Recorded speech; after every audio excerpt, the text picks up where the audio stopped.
தி dark report. அன்னைக்கு 1935 April 9 ஒரு சின்ன கிராமத்துல ஆஸ்திரியால ஒரு பையன் பிறகுறான். அவர் பேர் தான் ஜோசப் ஃப்ரைசர். இந்த குழந்தையோட அப்பா ரொம்பவே குடிகாரரா இருந்திருக்காரு. எப்பவும் வீட்டுக்கு வந்துட்டு இவங்க ஒய்ஃபையும் இந்த குழந்தையும் போட்டு அடிக்கிறதே பொழுதுனைக்கு ஒரு வேலையா வச்சிருந்தாங்க. இவங்க அம்மா தான் அந்த குழந்தை மேல கொஞ்சம் பாசம் காட்டுவாங்கன்னு பார்த்தா அவங்களும் இல்ல, ஒரு ஹக் கிஸ் கூட பண்ண மாட்டாங்களாம். ரொம்பவே ஹார்டான ஒரு அம்மா, கோல்டான ஒரு அம்மானே சொல்லலாம். சின்ன வயசுல கிடைக்க வேண்டிய பாசம் எல்லாம் கிடைக்காத ஒரு ஆள் தான் இந்த ஜோசப். அவங்க வீட்லயே ஒரே பையனா இருந்தாலும் அவங்க அம்மா, அதாவது மேரி, சின்ன வயசுல சின்ன சின்ன தப்புகளுக்கெல்லாம் அவனை போட்டு அடிக்கிறதா இருக்கட்டும், ரொம்பவே ரத்த வரலுக்கு அடிக்கிறதா இருக்கட்டும் அப்படின்னு எல்லாம் ரொம்பவே கோல்டா இருந்த ஒரு ஆள் தான் இந்த மேரி. 1956, அதாவது நம்ம ஜோசப்க்கு 21 வயசு ஆகும் போது ரோஸ்மேரி அப்படின்னு ஒரு பொண்ணை கல்யாணம் பண்ணி வைக்காங்க. அந்த பொண்ணுக்கு அப்போ 17 வயசு. இவங்க 2 பேரும் கல்யாணம் பண்ணி ஒரு 7 குழந்தைகள் பிறகுறாங்க. அதுல 3 பையனும் 4 பொண்ணு. இந்த 7 ஒரு குழந்தை தான் நம்ம எலிசபெத் 1966 பிறகுறாங்க. அவரோட வேலையை பத்தி சொல்லணும்னா அவர் ஒரு எலக்ட்ரிக்கல் இன்ஜினியர்.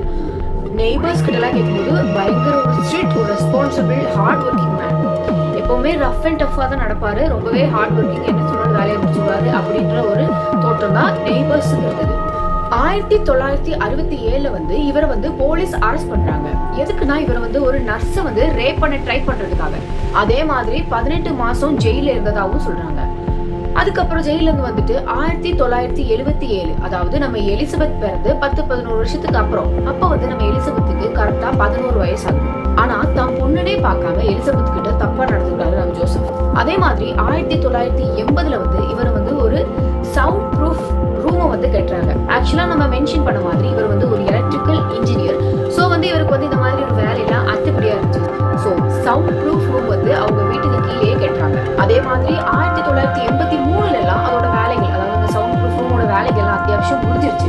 1984 அதுல டோர்ஸ் எல்லாம் செட் பண்ணி எல்லாமே செட் பண்ணிட்டாரு. ஆக்சுவலா இந்த டோர்ஸ் 8 டோர்ஸ் இருக்கு.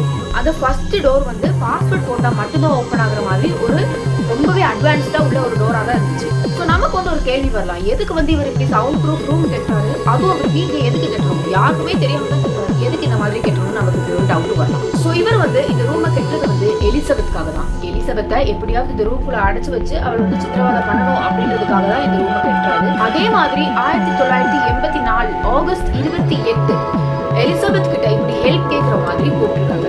எலிசபெத்தும் அப்பாவும் எப்பவும் கேட்கிற ஹெல்ப் தானே அப்படின்னு சொல்லி நார்மலா போயிருக்கான். எதுக்கு போயிருக்கானா அந்த லாஸ்ட் டோரை ஃபிக்ஸ் பண்ணதான். அதை ஃபிக்ஸ் பண்ண உடனே எலிசபெத் வாயில ஒரு கர்ச்சீஃப் வச்சு மூட்டுறாரு. மூணு எலிசபெத் அன்கான்ஷியஸ் ஆறாங்க. ஜோசப் எலிசபெத்தை மேல குடிச்சு வச்சுட்டாரு. இதுக்கப்புறம் வீட்டை சமாளிக்கணுமே அப்படின்னு சொல்லி வீட்டுக்கிட்ட சொல்றாரு. அவங்க நார்மலா போயிருப்பா அப்படின்னு சொல்றாரு. வீட்டை விட்டு போயிட்டா அப்படின்னு சொல்றாரு.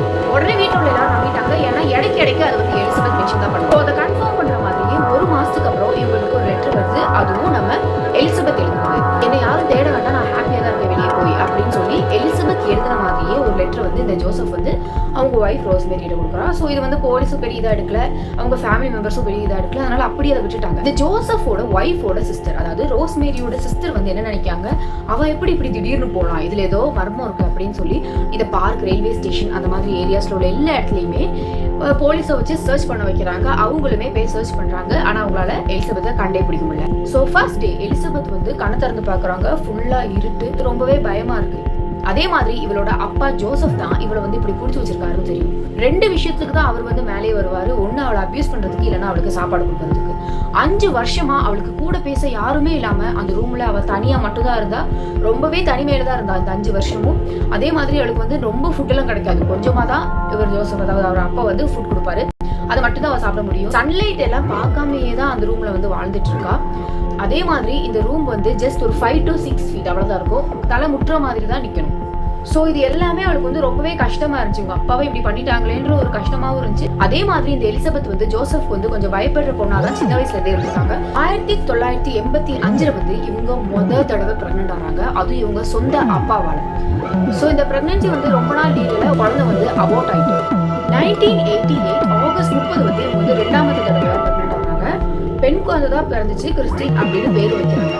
ஹாஸ்பிட்டல் அப்படின்னு எங்கேயுமே போய் குழந்தை பெற்றுக்கல. அவங்க அதே இடத்துல, அதாவது வந்து நம்ம சவுண்ட் ப்ரூஃப் ரூம், அவங்க அப்பா கிட்ட அந்த சவுண்ட் ப்ரூஃப் ரூம்ல வந்து தான் குழந்தை பெற்றுக்கிட்டாங்க. 1960 உள்ள ஒரு கைட் புக்கை பார்த்து தான் கத்துக்கிட்டாங்க. அதே மாதிரி இந்த ஜோசப் அவங்க அப்பா வந்து ஜஸ்ட் ஒரு கப்பல் ஆஃப் சிஸ்டர்ஸ் அந்த மாதிரி சின்ன சின்ன காரியங்கள் மட்டும் கொடுத்தாங்க, வேற எதுவுமே ரொம்ப ப்ரொவைடும் பண்ணல. ஸோ எலிசபெத்தை வந்து இவங்க அப்பா வந்து இந்த ரூம்ல பிடிச்சு போட்டு ஒரு 4 to 5 வருஷம் ஆயிட்டு.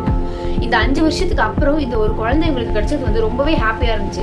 தன்னோட கேரிங், தன்னோட லவ் ஷேர் பண்றதுக்கு ஒரு ஆள் கிடைச்ச மாதிரி எலிசபெத் வந்து ரொம்பவே ஹாப்பியா இருந்தாங்க. February 1990 வந்து ஸ்டீஃபன் அப்படின்ற ஒரு பையன் பிறகுது, 3ஆவது பையன். அதுக்கப்புறம் 2 வருஷத்துக்கு அப்புறம் 1992ல வந்து August 29th வந்து இன்னொரு குழந்தையும் பிறகுது. அவங்க பேர் தான் லிசா. ஸோ இந்த ஜோசப் வந்து வேற ஒரு ஐடியா கிடைக்குது. ஏன்னா அந்த ரூம் வந்து ரொம்பவே சின்னதுனால ரொம்ப கன்ஜஸ்டடா ஆயிட்டு இருக்கு. குழந்தைங்க வர வர அந்த ரூம் வந்து பத்தாம போகுது. ஸோ இந்த குழந்தைய வந்து எலிசபெத்தே இவங்க கிராண்ட் பேரண்ட்ஸ் கிட்ட, அதாவது இவங்க அப்பா அம்மா கிட்ட கொடுத்து வளர்க்க சொல்ற மாதிரி ஒரு கார்போர்ட்ல அந்த குழந்தைய வச்சு ஒரு லெட்டரும் வச்சு இந்த ஜோசப்பே அவங்க வீட்டுக்கு முன்னாடி வச்சு ஒரு ஆக்டிங்கும் போட்டு ரோஸ்மேரி கிட்ட கொடுத்துட்டாங்க. ரோஸ்மேரி தான் நம்ம ஜோசப்போட வைஃப், அவங்கள்ட்ட கொடுத்துன்னு நம்பிட்டாங்க. அந்த நேரம் லிசாக்கு வந்து ஒரு 10 மாசம் கிட்ட இருக்கும். ரோஸ்மேரிக்கும் அதை நம்பிட்டாங்க. அவங்க பொண்ணு தான் இந்த குழந்தைய வந்து கொடுத்துருக்காங்க அப்படின்னு சொல்லி வளர்த்தையும் தொடங்கிட்டாங்க. அதுக்கப்புறம் 2 வருஷத்துக்கு அப்புறம் February 24, 1994 வந்து நம்ம எலிசபெத்துக்கு 4ஆவது குழந்தையா மோனிகா அப்படின்னு இதே மாதிரி இந்த ஜோசப் வந்து இன்னொரு ஆக்டிங் போட்டு இந்த குழந்தைய இதே மாதிரி கார்போர்ட்ல வச்சு முன்னாடி வைக்கிறான். இந்த நேரம் எலிசபெத்தை வச்சே கால் பண்ண வைக்கிறான் இந்த ஜோசப். கால் பண்ணிட்டு என் குழந்தைய தயவு செஞ்சு பாத்துக்கோங்க அப்படின்னு சொல்லி கால் பண்ண வச்சதுனால ரோஸ்மேரி இன்னும் கொஞ்சம் நம்பிட்டா. சத்தியமா நம்ம குழந்தை தான் தந்துக்கா போல அப்படின்னு சொல்லி இந்த குழந்தையும் வளர்க்க ஆரம்பிக்கிறாங்க, இந்த ஜோசப்பும் அந்த ரோஸ்மேரி. அதுக்கப்புறம் 2 வருஷத்துக்கு அப்புறம் April 28, 1996ல வந்து நம்ம எலிசபெத்துக்கு ட்வின்ஸ் பிறகுது. ஒருத்தன் பேர் அலெக்சாண்டர், இன்னொருத்தன் பேர் மைக்கேல். இந்த மைக்கேல் வந்து பிறக்கும் போதே ரொம்பவே நியூட்ரிஷன் குறைவா தான் பிறந்திருக்கான். ஆஸ் யூஷுவல் நமக்கு தெரியும், நம்ம எலிசபெத் வந்து ஒரு சன்லைட்டே இல்லாத பொண்ணு தான் இருக்கா. ஸோ வந்து விட்டமின் டி எல்லாம் குறைவா தான் இருக்கும். சன்லைட் கிடைக்காதனால இந்த குழந்தைக்குமே அவ்வளோ ஒரு நியூட்ரிஷன் கிடைக்கல.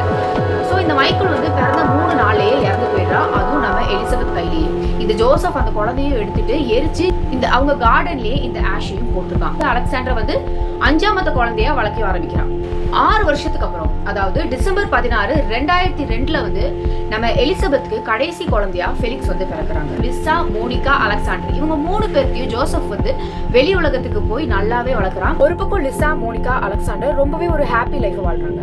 இன்னொரு பக்கம் நம்ம ஸ்டீஃபன், கிறிஸ்டின், ஃபெலிக்ஸ் இவங்க 3 பேருமே ரொம்பவே கஷ்டப்பட்டு இந்த ரூம்குள்ள ரொம்ப டென்ஷனா தான் வாழ்ந்துட்டு இருக்காங்க. அவங்களுக்கு அப்போ 18-19 வயசு இருக்கும். எதுக்காக அவங்க அந்த ரூமை விட்டு இன்னும் வெளியே போகலன்னு உங்க எல்லாத்துக்குமே சந்தேகம் வரும். ஏன்னா இவங்க கிராண்ட்பாவான, அதாவது ஜோசப் வந்து என்ன சொல்லியிருக்காங்கன்னா, நீங்க இந்த ரூமை திறந்தா ஒரு கேஸ் வந்து ஸ்ப்ரெட் ஆயிடும், அது ஸ்ப்ரெட் ஆகி நீங்க எல்லாரும் கொஞ்ச நேரத்துல இறந்து போயிருவீங்க, அதனால திறக்காம இருக்கிறது உங்களுக்கு ரொம்பவே நல்லது அப்படின்னு சொல்லி சின்ன வயசுல இருந்தே அவங்கள பயம் காட்டி அந்த ரூம்ல வளர்த்துருக்கான். அதனாலதான் அவங்கள ஒரு ஆள் கூட முன் வந்து அதை ஓபன் பண்ணியே ட்ரை பண்ணல. 2008 வந்து கிறிஸ்டினுக்கு வந்து ரொம்பவே உடம்பு சரியில்லாம போகுது. ஸோ உடனே எலிசபெத் வந்து ஜோசப் கிட்ட தயவு செஞ்சு கிறிஸ்டின் வந்து ஹாஸ்பிட்டல் போய் காப்பாத்துங்க, எனக்காக இது மட்டும் பண்ணுங்கன்னு ரொம்பவே கெஞ்சிருக்கான். உடனே ஜோசப் வேற வழி இல்லாம சரி கூட்டு போவோம் அப்படின்னு சொல்லி நம்ம கிறிஸ்டியனை கார்ல போட்டு கூட்டு போயிருக்காங்க. அதுக்கு முன்னாடி எலிசபெத் வந்து ஒரு லெட்டர்ல அவங்களுக்கு என்னெல்லாம் நடந்திருக்கு அப்படின்னு சொல்லி எழுதி கிறிஸ்டியனோட பாக்கெட்லயே வச்சிருக்காங்க. April 19, 2008 வந்து நம்ம கிறிஸ்டியனை வந்து ஜோசப் வந்து ஹாஸ்பிட்டலுக்கு கூட்டு போறாங்க. போனதுக்கு அப்புறம் இந்த டாக்டர்ஸ் எல்லாம் கையில உள்ள அடியெல்லாம் பார்த்துட்டு இந்த பொண்ணுக்கு அபியூஸ் ஆயிருக்கு, அபியூஸ் பண்ணப்பட்டிருக்கா அப்படின்னு சொல்லியிருக்காங்க. அது மாத்திரம் இல்ல, ஜோசப் கிட்ட நிறைய கேள்விகள் வச்சிருக்காங்க. இந்த பொண்ணோட அம்மா யாரு, இந்த பொண்ணோட அம்மா எதுக்கு இங்க வரல, நீங்க யாரு, நீங்க எதுக்கு இந்த பொண்ணை கூப்பிடுறீங்க அப்படி இப்படி. அதுக்கு ஜோசப் முதல்ல சொன்ன ஆன்சர் என்னன்னா, ரோட்ல இந்த மாதிரி இந்த பொண்ணு அடிபட்டு இருந்தா அதனால நான் தூக்கிட்டு வந்தேன், எனக்கும் இந்த பொண்ணுக்கும் ஒரு சம்மந்தமும் இல்லை அப்படின்னா. அப்புறம் உண்மையே சொல்லிட்டா, இது வந்து எலிசபெத்தோட பொண்ணு, என்னோட பேத்தி தான் அப்படின்னு சொல்லியிருக்காங்க. ஆனா இந்த டாக்டர்ஸ் கொஞ்சம் சந்தேக பிரகாரம் இந்த பொண்ணு அபியூஸ் பண்ணப்பட்டிருக்கா. அதே மாதிரி இந்த பாக்கெட்ல இந்த லெட்டர் எடுத்திருக்காங்க.